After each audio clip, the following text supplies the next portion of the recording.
দর্শক সবাইকে স্বাগত জানাচ্ছি মাই টিভি স্বাস্থ্য বিষয়ক আয়োজন মাই হেলথ অনুষ্ঠানে।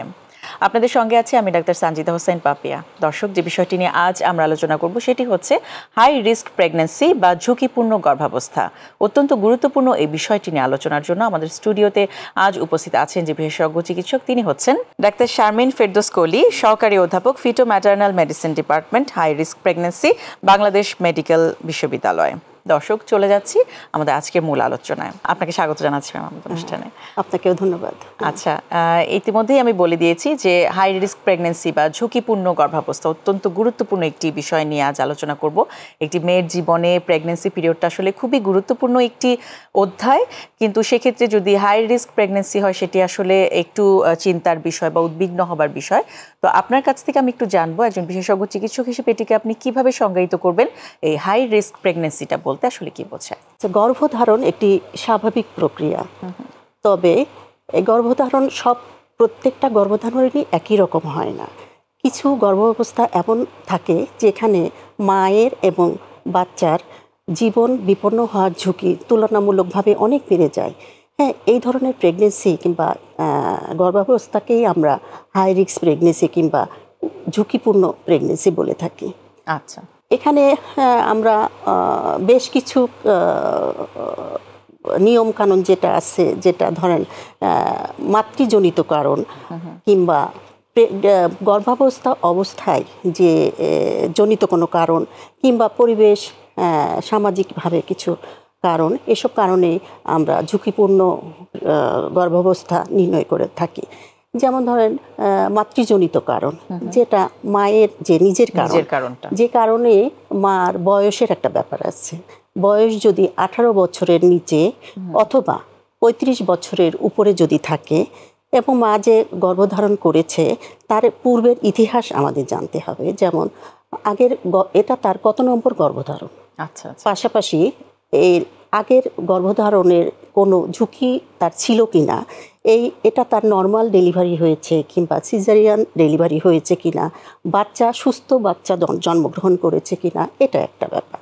আরেকটা ব্যাপার হচ্ছে মায়ের নিজের কোনো রোগ আছে কিনা। যেমন ধরেন যেটা সে উচ্চ রক্তচাপ সে বহন করতেছে, তারপর তার ডায়াবেটিস আছে, তার রক্ত স্বল্পতা ভুগতেছে, কিংবা সে কোনো জটিল কোনো রোগে আক্রান্ত, যেমন তার হার্ট ডিজিজ আছে, কিডনি ডিজিজ আছে, হ্যাঁ, কিংবা হ্যাঁ এই ধরনের কোনো প্রবলেম আছে। তারপরে এখন তো থাইরয়েড ডিসঅর্ডার একটা বিশাল একটা ব্যাপার, খুবই কমন জিনিস। হ্যাঁ, এই ধরনের কিছু জটিলতা। আরেকটা জিনিস যেটা অবস্থা যেটা প্রেগনেন্সি রিলেটেড আমরা যেটা বলি, গর্ভাবস্থায় যেটা এই বাচ্চাটা তার সে যে গর্ভধারণ করেছে সেটা একটা বাচ্চা কিনা কিংবা একের অধিক কোনো বাচ্চা। তারপরে আমরা তো জানি বাচ্চা জরায়ুর মধ্যে, মায়ের জরায়ুর মধ্যে যে পানিতে ভাসে সেটার একটা পরিমাণ থাকে। সেই পরিমাণটা ধরেন খুব বেশি কিনা কিংবা খুবই কম কিনা। হ্যাঁ, তারপরে যেমন গর্ভফুল যেটা, সেটা একটা নর্মাল একটা জরায়ুর মধ্যে যে জায়গাটায় থাকবে সেখানে না থেকে যদি জরায়ুর মুখে অবস্থান করে, এটা প্রচণ্ড ঝুঁকিপূর্ণ একটা অবস্থা। তারপরে ধরেন আমরা যেটা দেখি যে বাচ্চা পেটের মধ্যে মারা যাচ্ছে। তারপরে বাচ্চা জন্মগত ত্রুটি, যেটা আমরা উচ্চ ঝুঁকি এটা আনতে পারি।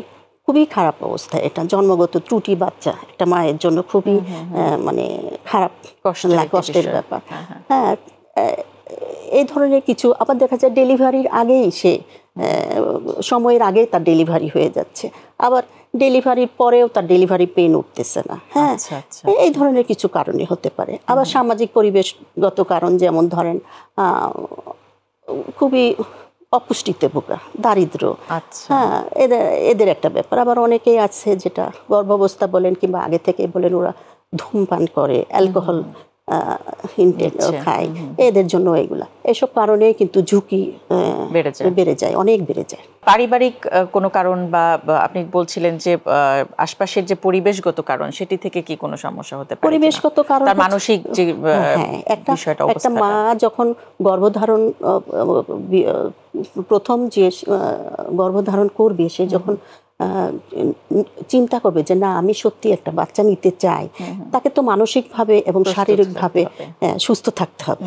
হ্যাঁ, তারপরে না সে সুস্থ বাচ্চা শিশু জন্ম দিতে পারবে। এখন যেটা পারিবারিকভাবে সে দেখেন আমাদের এখানে প্রায় দেখা যায় যে আমাদের দারিদ্র গ্রামের যে পরিবেশটা সেটা দেখছে বয়সের আগে তার বিয়ে হয়ে যায় এবং আর খুব মানে বয়সের আগে তার বাচ্চা হয়ে যাচ্ছে এবং বারবার গর্ভধারণ করতেছে এবং 2 বছরের যে একটা গ্যাপ থাকে সেই গ্যাপটাও তারা নিচ্ছে না, ঝুঁকি অনেক বেড়ে যাচ্ছে পরিবার। কিংবা দেখেন আমাদের এখানে যে আমরা যে স্বাস্থ্য সেবা দিয়ে থাকি, আমাদের যে একটা যে নিয়ম অনুযায়ী আমরা যে স্বাস্থ্য সেবাটা দিই সেটা আমাদের তো নিয়ম মতো বলা যে এই সময়ে আসবেন আপনারা। আমরা 8 বার বলি সাধারণত পুরো গর্ভকালীন সময় 8 বার আসা যাদের সম্ভব না বলি কমপক্ষে তোমরা 4 বার আসো, 4 বার আসো। হ্যাঁ, এবং শুরুতেই যে প্রেগনেন্সি যে যখন সে গর্ভধারণ করবে সে বুঝতে পারে যে আমি মা হতে চলেছি, ঠিক তখনই যদি সে একজন চিকিৎসকের শরণাপন্ন হয়, হ্যাঁ, তাহলে তার কিন্তু অনেক ঝুঁকি কমে যায়। সে তখনই কিন্তু তাকে বোঝা যায় যে সে আসলে স্বাভাবিক গর্ভধারণ এটা না অস্বাভাবিক গর্ভধারণ, মানে ঝুঁকির বাইরে আছে। এইভাবে আমরা কিন্তু তার পরবর্তীতে আমরা করতে পারি। যদি ঝুঁকিপূর্ণ, আমরা তো ভাবি যে প্রথম আমরা যে স্বাস্থ্য সেবাটা দিই আমাদের ভাষায় আমরা 3 মাস অন্তর অন্তর আমরা এটাকে ভাগ করে থাকি।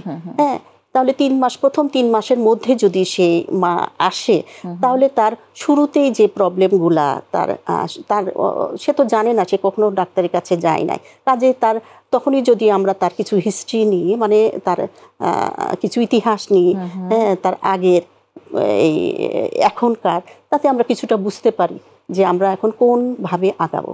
সেই রিলেটেড কিছু আমরা পরীক্ষা নিরীক্ষা করতে দিই। যদি সেই পরীক্ষা নিরীক্ষাতেও আমাদের কিছুটা আমাদের গাইড করে যে এটা ঝুঁকির মধ্যে না ঝুঁকির বাইরে, হ্যাঁ, এইভাবে আমরা কিছুটা মনিটর করে পরবর্তীটা আমরা দেখি। যখনই আমি বুঝতে পারবো, মানে আমি বলতে বোঝাচ্ছি যে আমাদের যে প্রত্যন্ত অঞ্চলে যারা এইসব দেখবে তাদের সেবা দিচ্ছে, তখনই আমি প্রথম 3 মাসের মধ্যে আমি বুঝতে পারবো ঝুঁকিতে পড়ছে। যদি ঝুঁকি আমরা নির্ণয় করতে পারি প্রাথমিকভাবে, তাহলে আমি পরবর্তীতে আমি তো আমার রেফারেল সিস্টেমে আমি তাকে আমার উপজেলা ডিস্ট্রিক্ট লেভেলে আমি তাদেরকে পাঠাতে পারবো, তাহলে অনেক ঝুঁকি কমে যায়। যেটি বলছিলেন যে অনেকগুলো দীর্ঘমেয়াদী রোগ কিন্তু আমরা জানি, বিশেষ করে আপনার ডায়াবেটিস, তারপর হচ্ছে উচ্চ রক্তচাপ, থাইরয়েডের সমস্যার কথাও জানি আমরা, এবং রক্তস্বল্পতা, অনেক ধরনের সমস্যা কিন্তু এখনকার সময় নারীদের মধ্যে আমরা দেখতে পাই। এবং সেই রোগগুলো নিয়ে যখন একজন নারী গর্ভবতী হন, সেক্ষেত্রে তার জন্য নিশ্চয়ই একটা আলাদা ধরনের সতর্কতা বা আলাদা ধরনের ব্যবস্থা আপনাদের জন্য রয়েছে, একটা গাইডলাইন রয়েছে, এবং তাকে সেভাবেই চলতে হবে যাতে করে এই ঝুঁকিপূর্ণ গর্ভাবস্থার মধ্যে দিয়েও সে নিরাপদভাবে একটি সুস্থ শিশু জন্ম দিতে পারে। তো সেক্ষেত্রে আসলে আপনাদের ধারাবাহিকতা বা পদ্ধতিটা আসলে কি থাকে, কি ধরনের পরামর্শ থাকে? আচ্ছা, প্রথমেই আমি বলবো যে যদি যে মা বাচ্চা নিতে চায় সে যদি আগে থেকেই এইসব জটিল রোগে আক্রান্ত থাকে, তাহলে তাকে তো আগেই আসতে হবে ডাক্তারের কাছে। সে তো জানেই যে তার এই অসুখগুলো আছে, সে চিকিৎসকের পরামর্শেই সে বাচ্চাটা নিবে। যেমন তার যদি উচ্চ রক্তচাপ থাকে, সে যে ওষুধটা খায় সেটা খেলে বাচ্চার ক্ষতি হতে পারে, সেজন্য ডাক্তারের পরামর্শে সে ওষুধটাকে বাচ্চার জন্য কোনো ক্ষতি না হয়, হ্যাঁ, বাচ্চার জন্মগত কোনো ত্রুটি করে অনেক কিছুই, সেগুলা থেকে বাঁচার জন্য তাকে ওষুধটাকে আমরা মডিফাই করে দিই, চেঞ্জ করে দিই। সেইভাবে আমরা কন্ট্রোল করি, নির্মূল করতে পারবো না, এটা তো নির্মূল করা যাবে না, কন্ট্রোল করলাম। এখন ডায়াবেটিস কন্ট্রোল, আনকন্ট্রোল, এই ক্ষেত্রে আনকন্ট্রোল থাকলে আসলে বাচ্চার ঝুঁকি, জন্মগত ঝুঁকি অনেক বেড়ে যায়। হ্যাঁ, কারণ এইগুলা জন্মগত ত্রুটি করে, অনেক ত্রুটি করে। হ্যাঁ, বাচ্চার মাথার খুলি হতে দেয় না, তারপরে হার্টের প্রবলেম, মানে সবকিছু, হ্যাঁ, যদি সে আনকন্ট্রোল অবস্থায় গর্ভধারণ করে, এটা আমাদের পার্সেন্টেজ আছে অনেক, এই কারণে কন্ট্রোলে আর এনে বাচ্চা নিতে হয়। কিন্তু যদি সে নাই নিয়ে আসে, একটু ঝুঁকি থাকে, সেক্ষেত্রে আমরা একটা প্রপার কিছু ইনভেস্টিগেশন আছে, সেই অনুযায়ী চলি।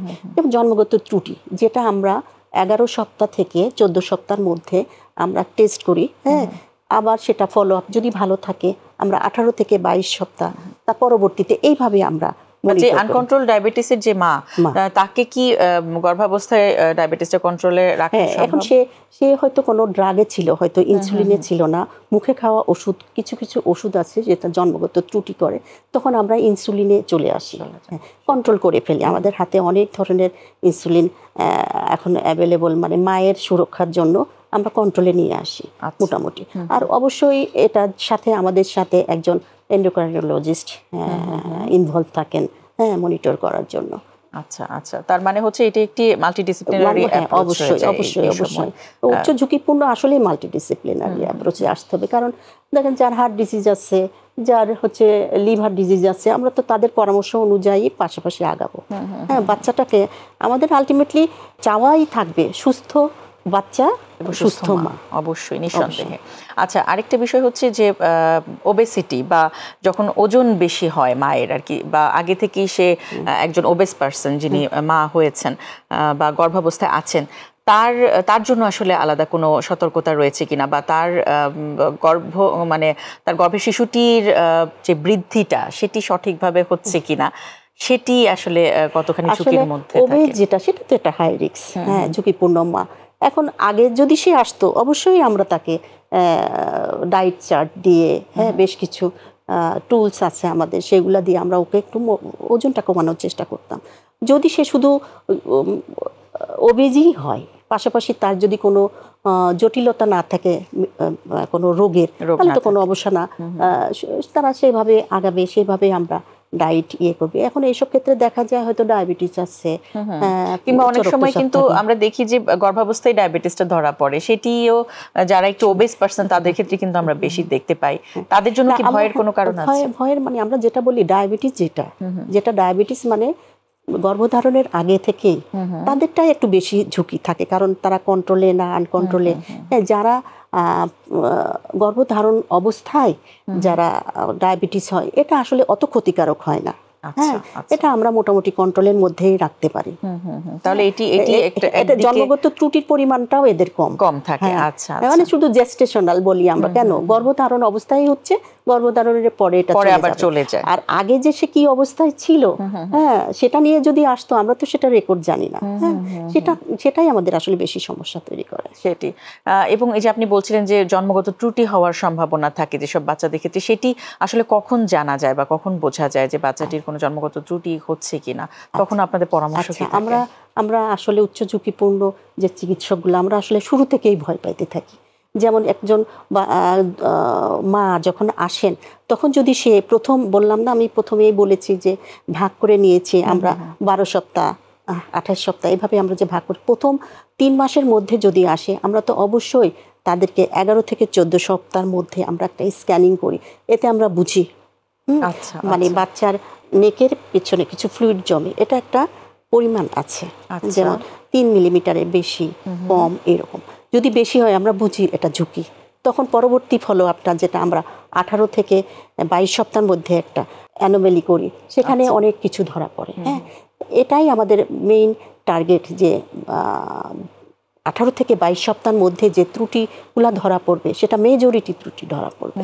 তাছাড়াও আমরা 24 থেকে 26 সপ্তাহ এই মধ্যে আমরা হার্টের কোনো প্রবলেম আছে কিনা বাচ্চার, যেমন বললাম না, ডায়াবেটিস থাকলে, আনকন্ট্রোল থাকলে, এটা মানে একমাত্র খুবই কঠিন একটা বাচ্চার জন্য তার হার্টের প্রবলেম থাকবে, হার্টের ছিদ্র থাকে, ঠিক আছে, সেটা নির্ণয় করা যাবে। যদি নির্ণয় করা যায় আমাদের জন্য ভালো, আমরা প্রপার মায়ের গার্জিয়ানকে পরামর্শ দিতে পারি। নির্ণয় করেন যে গর্ভের শিশুটির জন্মগত ত্রুটি আছে, বিশেষ করে কার্ডিওলজির কোনো প্রবলেম যদি থাকে, কার্ডিয়াক কোনো প্রবলেম যদি থাকে, সেক্ষেত্রে মায়েদের বা সেই পরিবারটিকে নিশ্চয়ই আপনাদের একটা পরামর্শ দিতে হয় বা একটা আশ্বস্ত করার যে বিষয়টা থাকে, সেটি আসলে এই কাউন্সেলিংটা আপনারা কিভাবে দিয়ে থাকেন? আমরা জন্মগত ত্রুটি যাদের, যেসব মায়ের বাচ্চার হয়, তাদেরকে পুরো পরিবারের সাথেই আমরা কথা বলি। যেমন মা, এখন তো শ্বশুর শাশুড়ি, যারা আছে সবাইকেই আমরা এই কাউন্সেলিংয়ের পার্টে আনি এবং ওদেরকে বোঝাই যে বাচ্চাটা মানে জন্মগত ত্রুটি নিয়ে জন্মালে এটা সে বাঁচবে না। এরকম কিছু জন্মগত ত্রুটি আছে যেটা সে অ্যালাইভ থাকবে না। সেটাকে আমরা কাউন্সেলিং করে বলি যে আপনারা এটাকে আমরা নর্মাল ডেলিভারির মাধ্যমে আমরা এই বাচ্চাটাকে ডেলিভারি করাই দেব। পরবর্তী বাচ্চা নেওয়ার সময় যদি কোনো নিয়মকানুন লাগে আপনি অবশ্যই ডেলিভারির পরে একটা সময় বলে দিব, সেই সময়ে এসে আমাদের কাছে আসবেন, আমরা আবার সেই নিয়মকানুনগুলো বুঝাই দিব, কিছু পরীক্ষা নিরীক্ষা করতে দিব এবং আপনারা তখন বাচ্চা নেবেন। বাচ্চা নেওয়ার সময়ও রেগুলার অ্যান্টিনেটাল চেক আপে আপনারা থাকলে আপনাদের এই ত্রুটিগুলা অনেকগুলা কমে যাবে। আচ্ছা, আর যদি এই যে মানে আমরা কিছু অবস্থার কথা জানি, যেমন হচ্ছে যে প্রি এক্লামশিয়া এগুলো হয় যাদের, তারা কি এই হাই রিস্ক প্রেগন্যান্সিতে কি এটি হওয়ার সম্ভাবনা বেশি থাকে? অবশ্যই, এটাই তো আমাদের কথা যে আসলে প্রি এক্লামশিয়াটা তো আসলে আগে তার কখনো প্রেশার ছিল না, উচ্চ রক্তচাপ ছিল না, এটা শুধু গর্ভধারণের জন্যই তার পেটে বাচ্চা আসার পরেই তার প্রি-এক্লামশিয়াটা হয়েছে এবং উচ্চ রক্তচাপ, পাশাপাশি আরও কিছু ব্যাপার, পা ফুলে যায়, শরীরে পানি চলে আসে, তারপরে অনেকগুলো কমপ্লিকেশন হয়, আলটিমেটলি খিঁচুনি হয়ে এক্লামশিয়া হয়ে যায়, এই ধরনের। এটাই আমাদের কাছে যখন আসে ফলো আপে, যদি সে রেগুলার আসে অবশ্যই আমরা তাকে মনিটর করে যখন দেখি যার প্রেশারটা একটু বাড়তির দিকে এবং এটা প্রি এক্লামশিয়া হয়ে যাচ্ছে কিনা সেটার জন্য আমাদের কিছু টেস্ট আছে, সেটা করে আমরা বুঝি যে এটা মানে দিকে যাচ্ছে, তখন আমরা সেভাবে তাদেরকে গাইড করি, সেভাবে প্রেশারটাকে কন্ট্রোল করি। ঠিক আছে, যদি সিভিয়ার ফর্মে চলে যায় সেটাকেও আমরা কন্ট্রোল করার চেষ্টা করি। যদি একদম না পারি, যেটাকে বাচ্চাকে এবং মায়ের ঝুঁকি নিয়ে আসতেছে, যেমন এত বেশি বেড়ে গেছে যাতে সে মায়ের পেটে বাচ্চা যেটা সেটাও আর বাড়তেছে না, খুবই কম, পায়ে পানি চলে আসছে, প্রেশার কন্ট্রোল করা যাচ্ছে না, আমাদের হাইয়েস্ট ডোজ যেটা সেটাতেও দিয়েও আমরা কন্ট্রোল করতে পারতেছি না, মা ঝুঁকিতে পড়তেছে। সেক্ষেত্রে আমরা তাদেরকে আবার কাউন্সেলিং করি যে এই বাচ্চাটা যেন আর কন্টিনিউ না করে, যেন আমরা এটাকে ডেলিভারির মাধ্যমে, নর্মাল ডেলিভারির মাধ্যমে বের করে দিয়ে মাকে সুস্থ রাখি, পরবর্তীতে মাকে সেভ করি। পরবর্তীতে আপনি আবার সেই আগের মতো আপনি আবার ডেলিভারি যখন হবে একটা গ্যাপ বলে দিই, তখন আপনি আবার আসবেন আমাদের কাছে, আমাদের ফলো আপে থাকবেন, আমরা আবার তার মানে এই হাই রিস্ক প্রেগন্যান্সির বা এই জটিলতাগুলো প্রতিরোধের জন্য সবচেয়ে বেশি যেটি প্রয়োজন সেটি হচ্ছে গর্ভধারণের আগেই নিজেকে প্রস্তুত করা এবং একজন বিশেষজ্ঞ চিকিৎসকের কাছে গিয়ে আগে সেভাবে নিজেকে তৈরি করা আর কি, তার কাছ থেকে পরামর্শ নিয়ে। এই জিনিসটাকে এই জায়গাটাতে কি বাংলাদেশ আসলে এখনো আছে? না, এখানে সম্ভব না। আমরা আসলে সবচেয়ে বড় জায়গায় আছি, আমাদের পক্ষে আমরা সহজেই পেয়ে যাই, বুঝে যাই, আমরা ফলো আপগুলাও ঠিক মতো দিতে পারি, আমরা যে পরীক্ষা নিরীক্ষা চাই সেই পরীক্ষা নিরীক্ষাই করতে পারি, সম্ভব। এগুলো আসলে গ্রামে গঞ্জে যেখানে ওখানে সম্ভব না, কিছুতে সম্ভব না। আমরা অবশ্য এটা বলতে পারি ওদেরকে যে অন্তত মারা যারা আছে তাদের গার্জেনদের বলতে পারি যে সঠিক সময়ে যেন, সঠিক বয়সে যেন মেয়েটার বিয়ে দেয় এবং বিয়ের পরে বাচ্চাটা যেন একটু দেরিতে নেয় এবং দুই বাচ্চা যদি নিতে চায় মাঝখানে যেন একটা গ্যাপ থাকে, কমপক্ষে 2 বছর। ঠিক আছে, সঠিকভাবে যেন সে খাওয়া দাওয়া, পুষ্টি এগুলো যেন পায়, পাশাপাশি নিয়মিত স্বাস্থ্যসেবা কেন্দ্রে যেন সে যেতে পারে, পাশাপাশি যে আমাদের জীবাণুমুক্ত যে টিটেনাসের ইনজেকশন এটা যেন সে নিতে পারে, হ্যাঁ, এইটুকু করুক। এবং আমাদের চিকিৎসক যারা আছেন তারা যদি দায়িত্বশীলভাবে প্রাথমিক পর্যায়ে যদি এটা উচ্চ ঝুঁকিটা শনাক্ত করতে পারে, যথাযথ পর্যবেক্ষণ করতে পারে, সময় মতো যদি রেফার করতে পারে, তাহলে একজন সুস্থ মা এবং সুস্থ বাচ্চার দুটো জীবনই আমরা রক্ষা করতে পারি। অসংখ্য ধন্যবাদ আপনাকে, বেশ কিছু গুরুত্বপূর্ণ তথ্য আমরা জানলাম হাই রিস্ক প্রেগন্যান্সি বা ঝুঁকিপূর্ণ গর্ভাবস্থা নিয়ে। অনেক ধন্যবাদ। ধন্যবাদ আপনাকে। দর্শক, মাই হেলথের একেবারে শেষ দিকে চলে এসেছি। পরবর্তী অনুষ্ঠান দেখার আমন্ত্রণ জানিয়ে আমি বিদায় নিচ্ছি। ততদিন পর্যন্ত সবাই ভালো থাকুন, সুস্থ থাকুন, থাকুন নিরাপদে। ধন্যবাদ সবাইকে।